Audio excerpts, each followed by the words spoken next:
Listo. Hola a todos y todos. Mi nombre es Mónica Serrano Trejo y junto a mis colegas Cecilia Irene Anaya y Guadalupe Méndez, queremos compartir con ustedes los hallazgos de nuestra investigación que lleva por nombre Percepción Docente y del Estudiantado sobre la Inclusión Educativa en el Nivel Superior. Agradecemos mucho al Congreso por el espacio que nos brinda para esta participación. Bueno, para comenzar, nuestro estudio se enfoca en nuestro centro de trabajo que se llama Centro Interdisciplinario de Ciencias de la Salud Unidad Santo Tomás, que por sus siglas se denomina SIGS-UST, que pertenece al Instituto Politécnico Nacional en Ciudad de México, explorando cómo la comunidad escolar percibe la inclusión educativa. Esta presentación es el resultado de un esfuerzo por entender una problemática que nos parece de vital importancia. Para contextualizar, vamos a decir que la inclusión educativa en México es un tema pues, de gran relevancia, aunque sigue siendo todavía un desafío muy grande, a pesar de los esfuerzos que se han estado realizando a nivel nacional para poder continuar con la lucha para hacer que se concrete lo que es la inclusión social y educativa. A nivel nacional, las personas con discapacidad pues a menudo enfrentan barreras significativas para su participación social y sobre todo en este caso particular hablaremos de su acceso a la educación superior. Nuestro objetivo es analizar pues cómo la comunidad escolar, en este caso, nuestra institución, vive la realidad de este derecho educativo que en ocasiones pues se les ha negado. Nuestro objetivo general es analizar las experiencias y las percepciones respecto a la accesibilidad y la inclusión educativa, tanto del estudiantado con discapacidad como de las y los docentes, con la finalidad de proponer acciones muy específicas para la accesibilidad y la inclusión educativa. Para ello, nos propusimos tres objetivos específicos. El primero de ellos es identificar las barreras y los facilitadores y también comprender el rol de la interseccionalidad. Consideramos que es fundamental escuchar a la comunidad educativa para mejorar estas prácticas, ya que existe un vacío en la literatura cualitativa que aborde este tema a profundidad. Desde una perspectiva teórica, la inclusión es un tema de debate por décadas. A pesar de los esfuerzos por la universalidad educativa, en México aún hay un largo camino por recorrer, perdón. Abordamos la discapacidad como una construcción social, es decir, el problema no es la persona en sí, sino las barreras que la sociedad ha impuesto para la participación. Notamos una brecha entre lo que está establecido como normativa y la realidad, donde las políticas son superficiales y no logran una verdadera transformación cultural en las instituciones en general. Nuestro estudio se centra particularmente en el SIGS-UST y pretende entender cómo se manifiestan estas barreras para la participación en este entorno en particular. Empleamos lo que es la interseccionalidad para poder analizar y comprender factores como el género y el tipo de discapacidad y cómo esta combinación tienen un efecto en particular, creando experiencias que se vuelven complejas y también únicas. Con este enfoque cualitativo, buscamos aportar una comprensión más profunda de la dinámica de la inclusión que va más allá de los datos estadísticos. A continuación, va a seguir mi compañera Cecilia. Adelante, Cecilia. Muchas gracias, Moni. Mi nombre es Cecilia Anaya y bueno, ahora les voy a hablar sobre el diseño metodológico de la investigación y nuestros resultados principales y sobre todo, o en particular, los que tienen que ver con la población estudiantil. Este proyecto tiene un diseño cualitativo multifase de tipo fenomenológico. En esta presentación vamos a mostrar los resultados que hemos obtenido en las primeras dos fases y todavía más adelante terminaremos con la tercera fase, que es en la que estamos trabajando en este momento. Utilizamos un muestreo no probabilístico por conveniencia y en este primer año participaron 5 estudiantes y 8 docentes. En el caso de las y los estudiantes fueron 2 hombres y 3 mujeres, así como 2 hombres y 6 mujeres que son docentes. Nuestra técnica de recolección fue entrevistas a profundidad y grupos de reflexión en ambos casos y utilizamos el análisis de datos tipo de temático y nos apoyamos con el uso del software Atlas T para identificar patrones y temas clave. Una de las cuestiones importantes aquí es que todas los participantes, todas y todos los participantes firmaron un consentimiento informado respecto a la manera en la que íbamos a recolectar los datos y las que íbamos a utilizarlo y que se iba a grabar y videograbar las sesiones. Eso es un elemento importante. Entonces, hablando ya propiamente de los resultados y en particular de lo que ocurre con el estudiantado, la percepción que tienen las y los estudiantes en términos amplios le denominamos un desafío por la inclusión educativa. Y lo primero que ocurre es que hay una percepción de una experiencia universitaria ambivalente. Cabe decir aquí que las y los estudiantes que participaron con nosotras, por un lado, son estudiantes que todavía están cursando sus estudios universitarios en el SIX, UST, y tenemos también la participación de 2 exalumnas, una exalumna y un exalumno. Entonces, en ese sentido, hay una percepción ambivalente de esta experiencia. Por un lado, la recuerdan como una experiencia muy bonita, ¿no? Que es digna de recordarse y de reflexionar sobre ella, pero en el caso de algunos de estos participantes, sobre todo que están en este momento cursando, han manifestado que no les ha gustado realmente. Esto vamos a mirar más adelante, que también tiene que ver con el tipo de discapacidad con el que viven y cómo es recibido por el resto de la comunidad universitaria.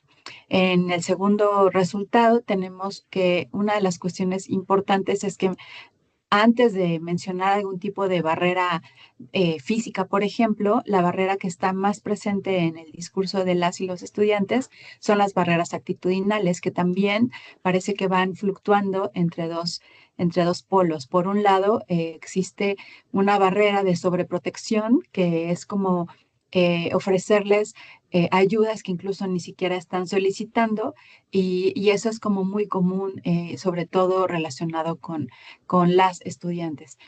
O en el otro polo está la indiferencia por parte tanto de docentes como de compañeras y compañeros y también por parte del personal administrativo.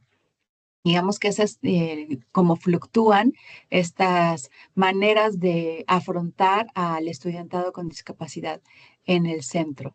Y también derivado de esta misma pues, manera de afrontar o de actitudes que presentamos frente a la inclusión educativa de las personas con discapacidad, hay eventos de discriminación.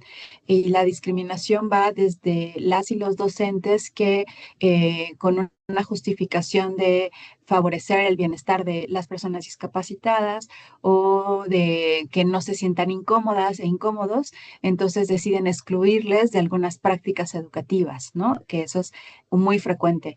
Y también hay casos específicos de violencia directa. En el caso de una de las participantes, comentó la existencia de una vivencia de violencia digital por parte de uno de sus compañeros. Y ese evento ha sido uno de los que los más la ha marcado, digamos, en su experiencia en el centro. Entonces, existen estos hechos de discriminación.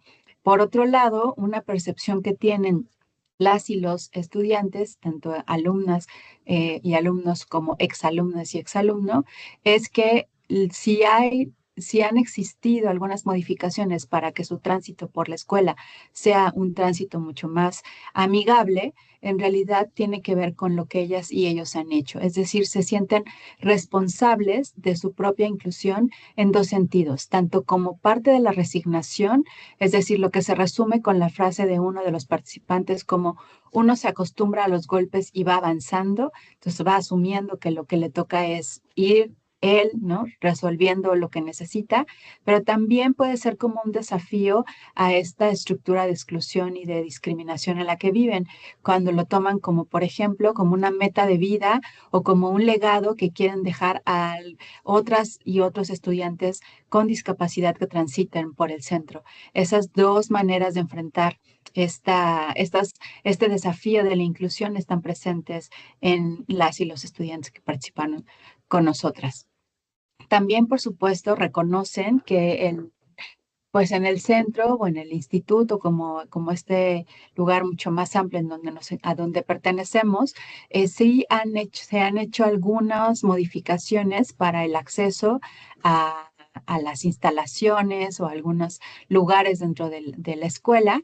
Sin embargo, es como muy recurrente que manifiesten que estas adecuaciones, por un lado, las han hecho porque ellas y ellos los han solicitado en algunas ocasiones, pero también que cuando las hacen no se les participa. Y entonces, como no se les consulta, toman decisiones sobre rampas, toman decisiones sobre accesos que no les son funcionales. Por ejemplo, hay rampas que tienen una inclinación muy empinada y por donde no se puede cruzar con una silla de ruedas, por ejemplo, o el acceso a los baños que tienen una puerta muy estrecha en donde tampoco entra una silla de ruedas, o que la curvatura o más bien como sí, como el eje de dar vuelta de uno de los accesos a alguna de las instalaciones está tan pronunciado que no se puede dar vuelta. Esas son una de las observaciones, es decir, que o sea, si hay como modificaciones, si hay el interés por generar accesos, pero estos, como no se les toma en cuenta, pues terminan siendo inoperables. Y por otro lado, también tenemos la participación o más bien como la invisibilización por parte de las autoridades. Por un lado, como decíamos hace rato que ellas y ellos han tomado como parte de su acción el ir a solicitar ciertos ajustes, ¿no? Ciertos cambios en su tránsito. Por ejemplo, una de las estudiantes subió a jefatura para pedir que se le cambiara el aula porque le habían colocado un aula en un primer piso y ella pues no podía acceder libremente a ese salón. Y cuando la jefatura la vio, le preguntó, ¿eres nueva? Cuando ya llevaba 3 semestres cursando la carrera. Y eso es solo un ejemplo de las muchas veces que las autoridades desconocen la existencia de las y los estudiantes con discapacidad. Y por otro lado, quizá conozcan sus existencia, pero no necesariamente atienden las necesidades específicas por cada discapacidad, que ese es un elemento que se va a volver muy interesante cuando además ahora cruzamos nuestro análisis por la interseccionalidad. La interseccionalidad que tiene que ver con dar cuenta de cómo se van entrelazando diferentes circunstancias, diferentes condiciones de vida de las y los estudiantes. En el caso de las y los estudiantes con discapacidad, no solamente es su propia discapacidad, sino que también lo que tiene que ver con género, clase y raza. Y tiene un impacto bien interesante, ¿no? En la experiencia de las y los estudiantes de nuestra investigación. Por un lado, dependiendo de la discapacidad que presenten, se complica más la inclusión. Las acciones que más se realizan en el centro están relacionadas con las discapacidades que son evidentes, por ejemplo, las de movilidad. Lo que se ha hecho es atender lo que se asume que necesitan las personas que tienen una dificultad en la movilidad.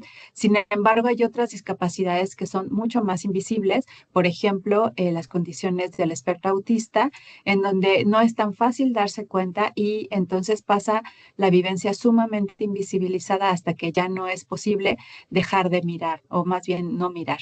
Y entonces las personas que viven desde este lugar lo transitan con mucha soledad. Por otro lado, en relación con el género, los hombres que participaron con nosotras, con discapacidades que son distintas, por un lado perteneciente al espectro autista y por el otro eh, con dificultades en la movilidad, reciben los comportamientos más directos de discriminación y de exclusión y de rechazo. Y sin embargo, las mujeres suelen ser tratadas con conmiseración y con condescendencia. Y eso puede tener que ver precisamente con el género. Y incluso los hombres manifiestan, sobre todo uno de ellos, sentir más exigencia para poder terminar su carrera y más retos por parte de sus profesores a lo largo de la carrera. La mayoría, por otro lado, depende de becas institucionales de diferentes tipos, ya sean de tipo estatal o por parte de la misma institución educativa o por algunas fundaciones. En muy pocos casos tienen los suficientes recursos para, por ejemplo, desplazarse con su propio auto. La mayoría tiene que tomar un transporte que no necesariamente está adecuado para sus necesidades de traslados. Incluso en algunos casos, la experiencia de traslados es en solitario. Incluso puede ser que decidan irse caminando en lugar de tomar un transporte que no les facilita su acceso. Y bueno, entonces estos son los resultados relacionados con las y los estudiantes y a continuación escucharemos lo que ocurre con las y los docentes y hacia dónde nos vamos perfilando. Adelante, Lupita.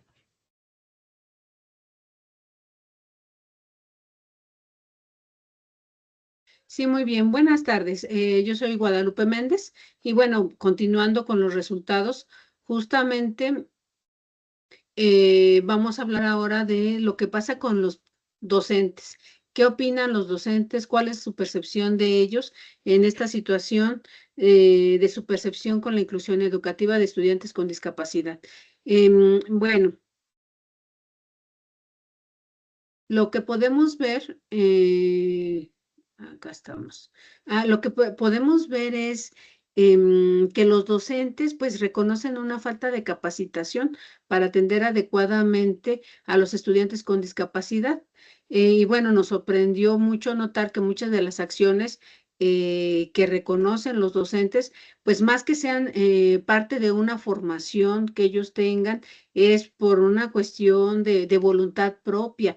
Entonces ahí vamos a ver que hay docentes que se interesan, que les preguntan a los alumnos que qué es lo que requieren o algunos de ellos tendrán alguna capacitación de hacer algunos ajustes, ajustes razonables o hacer alguna, sí, pues prácticamente hacer un ajuste.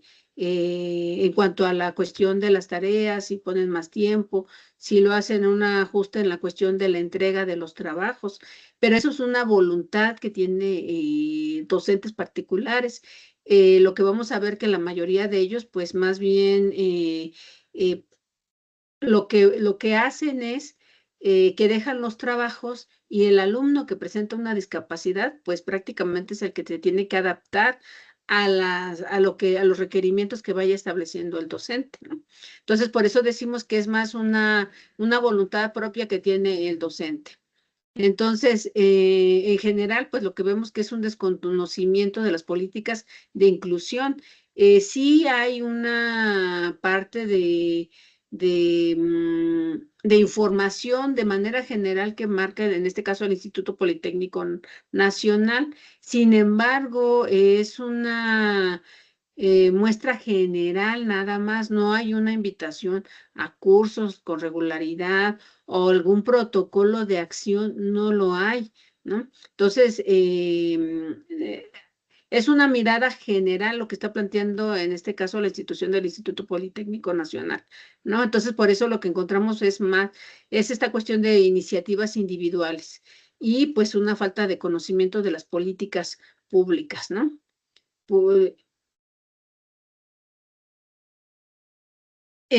Otra de las cuestiones, antes de pasar a esta diapositiva, que son puntos en común entre lo que ven los estudiantes y ven los docentes, es de que en esta falta de conocimiento que señalan los maestros, pues hay hay una visión donde algunos señalan tener esta necesidad de querer aprender, de reconocer que el estudiante que presenta una discapacidad es un estudiante que tiene el derecho a la educación, es un estudiante que muestra la capacidad de formarse profesionalmente. Pero hay otros que sí, aún en este tiempo, sí tienen una mirada de qué hace el estudiante con discapacidad en el nivel superior. Sí hay algunos, menos, desafortunadamente, son los menos casos, pero aún hay estas miradas, ¿no? Y bueno, ¿qué es lo que vemos de puntos en común entre el estudiante y el docente? Pues finalmente es esta cultura de una falta de visión de qué es la inclusión educativa, ¿no? Entonces, tanto los estudiantes como los docentes miran esta situación como una inclusión simulada, ¿no? Donde nos dicen que hay una inclusión educativa, ¿no? Se esfuerzan, diríamos, por hacer estos ajustes físicos, de poner rampas, aunque no las ponen adecuadamente, porque pues las ponen, pero no, pero con algunas fallas, donde justamente si son sillas, pues no pasan adecuadamente. O en esta mirada de que solamente las discapacidades son físicas y tenemos múltiples discapacidades, ¿no? Entonces, nada más hay una mirada hacia un sector, no una mirada completa. Por eso es que se lo está viendo como una situación simulada, ¿no? Como una intención de que sí hay que ser inclusivos, pero como desde lejos, porque no hacen los ajustes completos. Entonces, bueno, ese es un punto. Otro punto nos señala por acá la presentación, dice la inclusión se reduce a aspectos físicos, lo que estoy comentando, ¿no? Rampas, elevadores, descuidando el componente humano y social. Es decir, no hay una capacitación constante hacia el docente y no solo hacia el docente, sino hacia, pues, diríamos que todo el personal, ¿no? Todo el personal que está dentro de la escuela. Y en este caso también, por otro lado, ambos grupos, dice, señalan la necesidad crítica de crear un espacio de apoyo que no sea una carga individual, ¿no? Que haya un espacio donde se le brinde el acompañamiento tanto al docente como al alumno de qué es lo que debe de hacer en determinados casos, ajá, qué ajustes se pueden hacer, qué consideraciones se tienen que hacer para que el alumno que está en el nivel superior pues cumpla con las competencias necesarias de acuerdo a la formación en la que está estudiando. En particular nosotros, bueno, estamos en el SIC Santo Tomás, que es una escuela donde están 3 carreras, odontología, psicología y optometría. Particularmente nos hemos enfocado ahorita a la carrera de psicología. Poco a poco tenemos la mirada de abarcar las 3 carreras, pero lo que estamos viendo es de que el alumno se adapta a las condiciones del maestro y el maestro hace algunos apoyos muy generales porque no tiene esta capacitación y este conocimiento, ¿no? En ese sentido, pues lo que estamos encontrando es de que pues los hallazgos confirman que la inclusión es una construcción social y cultural, evidentemente, ¿no? Y pues existe una brecha entre lo normativo y lo vivencial, notablemente. Estas políticas no se están traduciendo en acciones concretas. Las políticas están escritas en papel de que se deben de hacer ajustes, que es un derecho para todos los estudiantes, pero no se están llevando todos los ajustes necesarios para que el alumno con discapacidad pues tenga un tránsito adecuado en toda su formación. Em, y bueno, pues esto refuerza la idea de que la inclusión debe ser una responsabilidad colectiva y sistémica y no solo un problema individual. No es un problema del alumno que presenta discapacidad, es una situación donde todos están implicados, donde todos deben de actuar.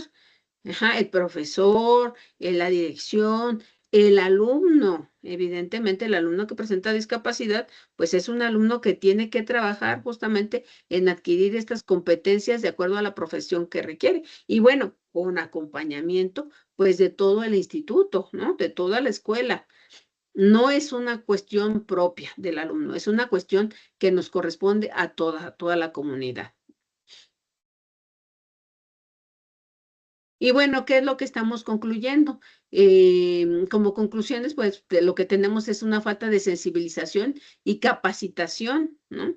lo que estamos viendo en esta cuestión de esta falta de sensibilización es una barrera pues significativa. Si no se capacita al docente, si no se concientiza al docente del derecho por un lado y por otro lado pues de las competencias que se requieren tener para brindar una educación adecuada a todos los alumnos, no solamente al que presenta discapacidad, pero pues es a todos los alumnos y que sepamos cómo actuar ante cada caso, qué ajustes debemos de hacer, qué, qué es lo que debemos hacer y bueno, sobre todo eso es lo que deberíamos de estar revisando, ¿no?